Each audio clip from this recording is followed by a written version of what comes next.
Good evening, ladies and gentlemen, intellectuals and instigators alike. Welcome to WWHS Debates, the arena where certainty comes to die.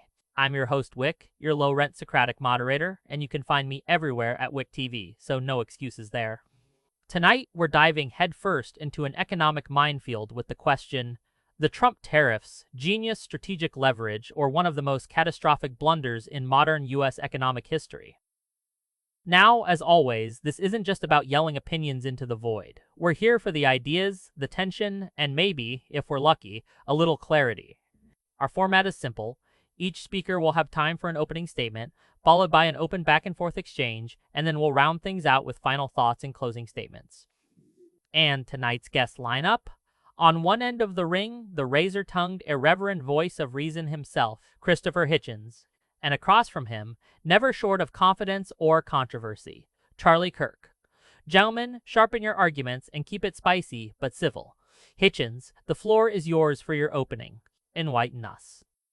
Ladies and gentlemen, though I do hope that distinction still carries some meaning, I thank our gracious host for the opportunity to address this most modern of follies, the Trump tariff.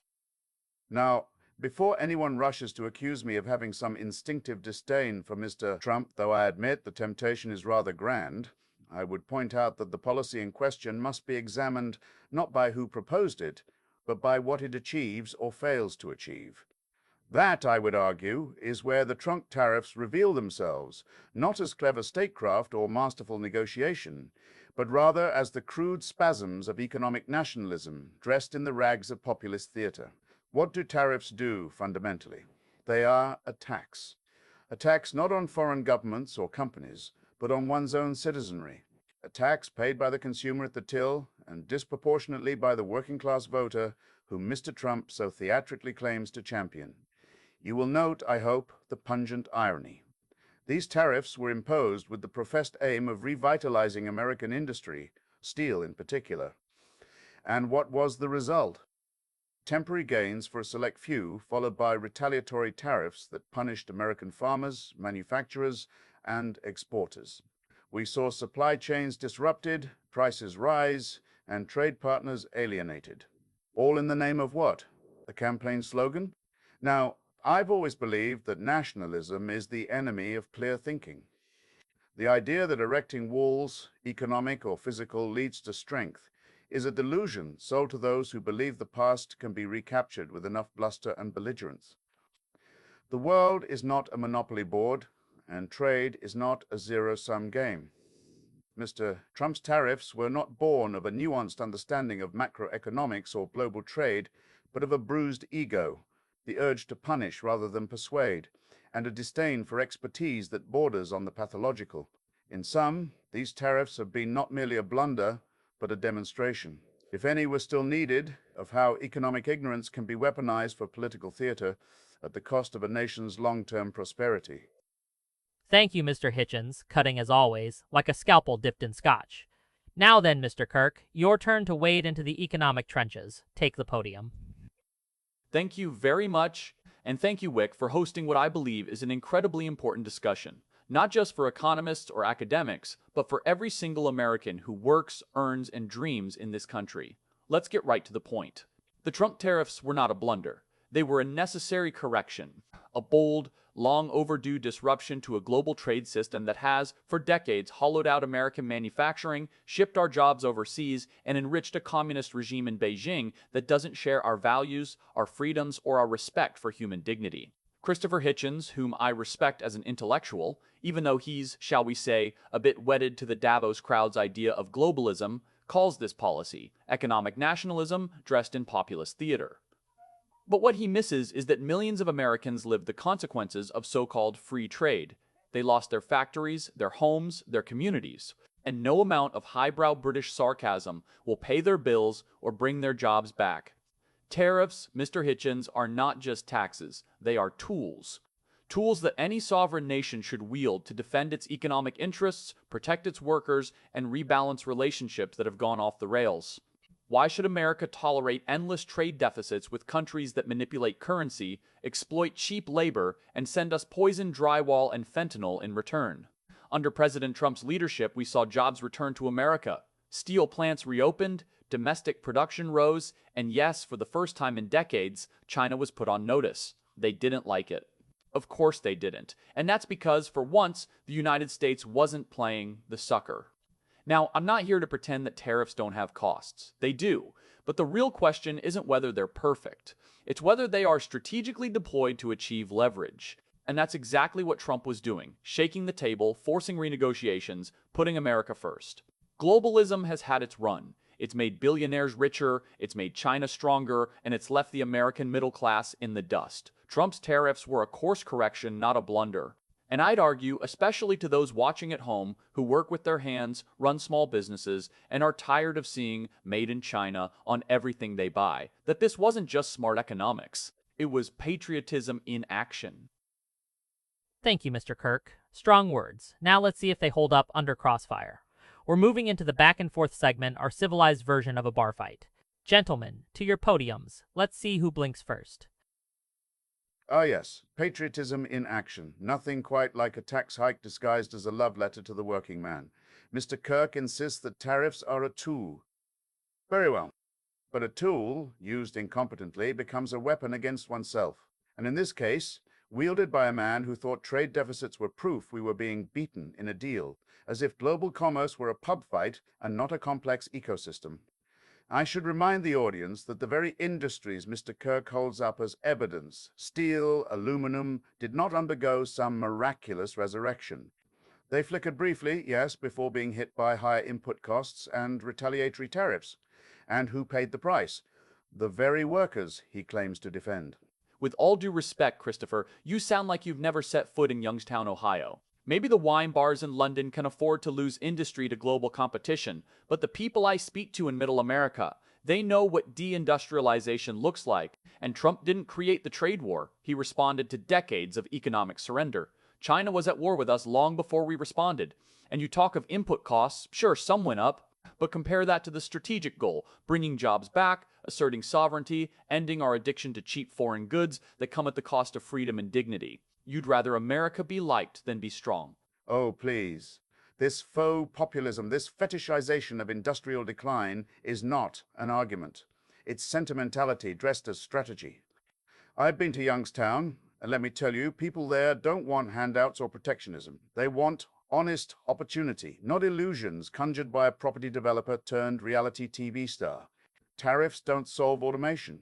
They don't resuscitate coal. They don't reverse the arrow of globalization. You don't win a chess game by flipping the board and saying, now I'm in charge. And yet, for all your eloquence, you offer no alternative. Just let China run roughshod? Let American industry rot on the altar of free trade? The Trump tariffs were leverage, a means to a better deal. And in the case of USMCA replacing NAFTA, they worked. Trump didn't just complain, he acted. USMCA was a modest rebranding of an existing agreement. It was NAFTA with a spray tan. Trump didn't rewrite the rules. He scribbled in the margins and shouted about it on Twitter. And as for China, yes, they are a threat. But you do not outmatch a rival by sabotaging your own economy. A surgeon does not heal the patient by hitting them with a wrench. What was needed was coordinated international pressure, multilateral trade reform, and investment in domestic resilience, not a tantrum wrapped in a tariff. No, what was needed was leadership. Real, unapologetic America First leadership. The era of polite decline is over. Trump didn't play by the old rules because the old rules failed the American worker. You can mock the style, but the substance, the shift, it was essential.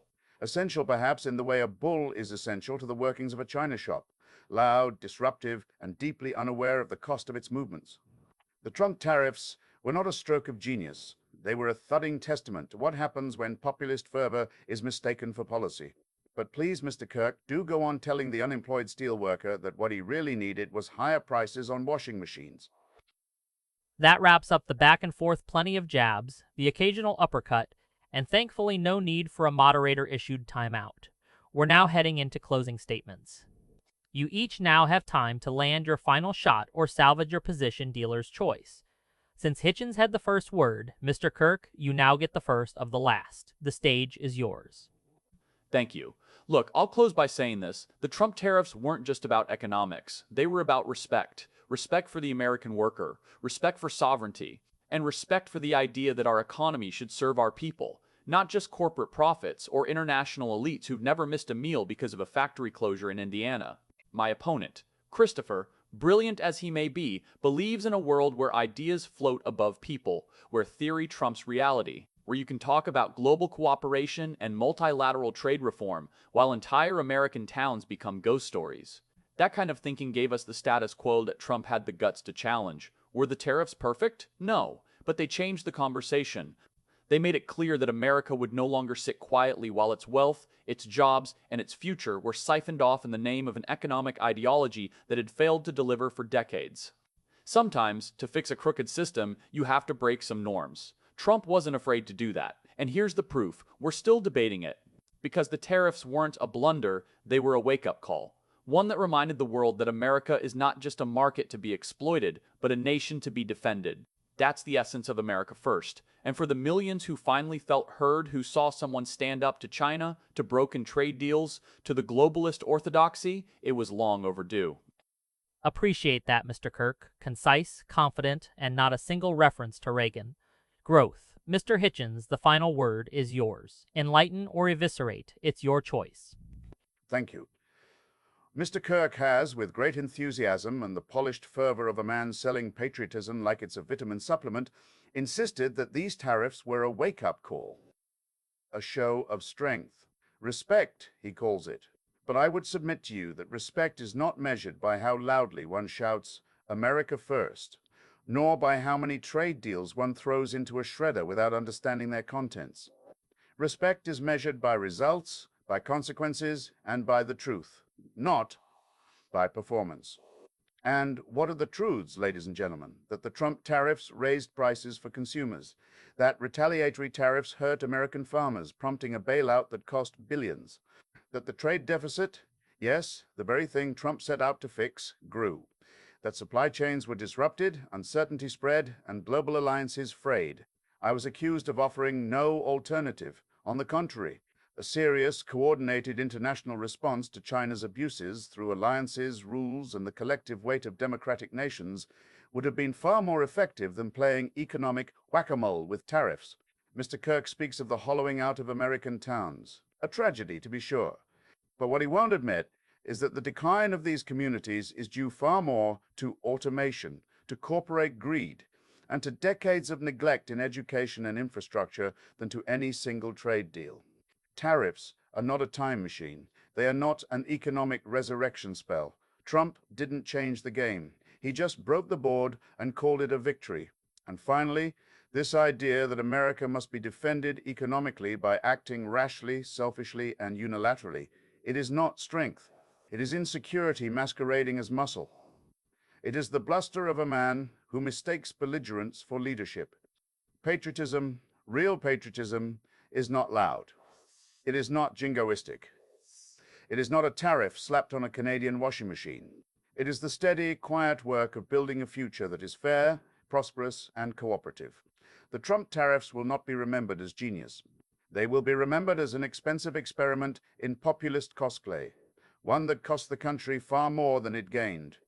That brings tonight's debate to a close. A genuine thank you to Mr. Hitchens and Mr. Kirk for their time, their insights, and their willingness to take part in an actual conversation, something increasingly rare in today's discourse. As always, we don't aim to tell you what to think. We just want you to think. Follow me at WWHS for some real debates, panels, and conversations that make you a little more uncomfortable and a little more informed. Good night, and take care of your minds.